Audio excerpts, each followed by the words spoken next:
Hey YouTube, I got another knife I want to show you guys today. This is the Spyderco Leaf Storm. Pretty cool little knife, really small. See that right there?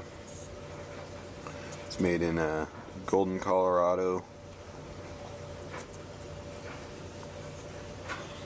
CPM S30V steel.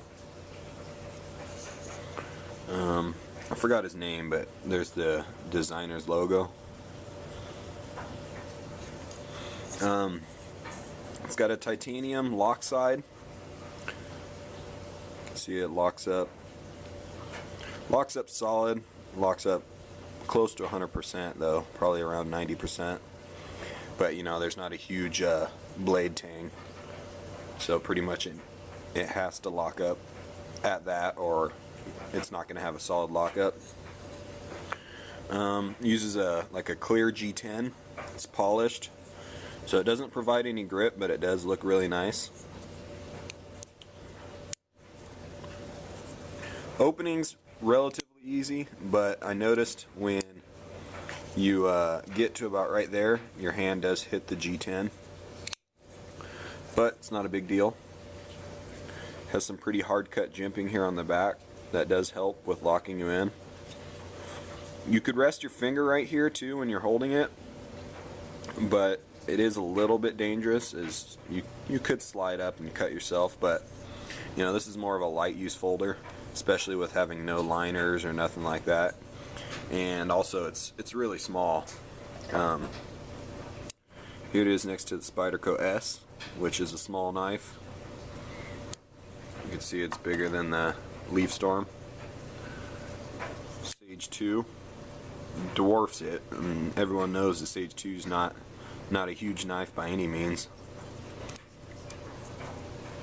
And Tenacious dwarfs it as well.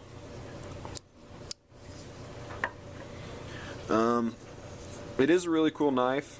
The lock bar is a little sticky on mine, which, you know, happens especially with titanium. Be a cool little EDC. It's a good little size. Came razor sharp. Got a nice little drop point blade shape for, you know, lots of EDC tasks. Pocket clips for right side, tip down carry only, so not friendly for lefties. I did pull this apart when I got it because it was a little bit gritty, and oiled it up. And when I tightened the pivot back down, I noticed that you could actually tighten these all the way and it doesn't affect the opening. The blade's still, like right now, my pivot is tightened all the way and it still opens perfectly fine. So I thought that was kind of cool. Do you a little bit of close-ups. If you hear any noise in the background, that's my washer and dryer.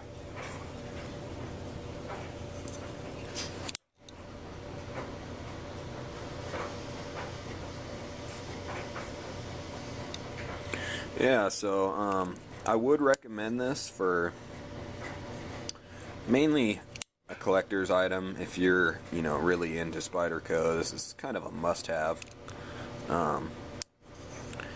But if you're just looking to buy a knife and you're gonna beat on it, use it every day for EDC, I'd say there's other options.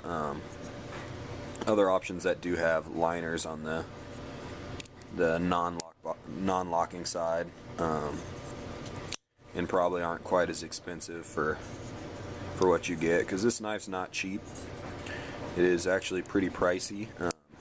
It's actually more money than the Sage 2, which is surprising, but it is. But if you're into collecting, and like I am, then you definitely got to get one of these. It's a cool knife. There's not many like it. Really cool little folder. Titanium, which is always nice. me show you guys the blade thickness, just so you can see. See that? About the same size as the Sage 2 for such a small knife.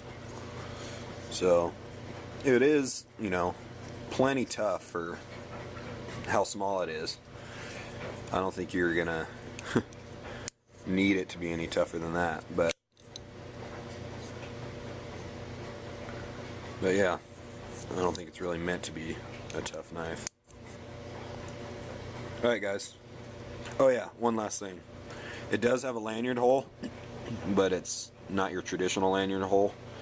It's actually got a hole here in the back of the knife, and it comes out right there in the front. Kind of weird.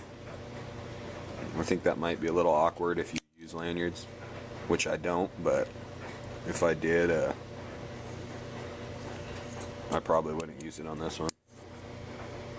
Alright guys, thanks for checking it out. I'll post specs and everything in the description, straight from Spyderco, so you guys can check that out. Alright, this is my Spyderco Leaf Storm. Thank you.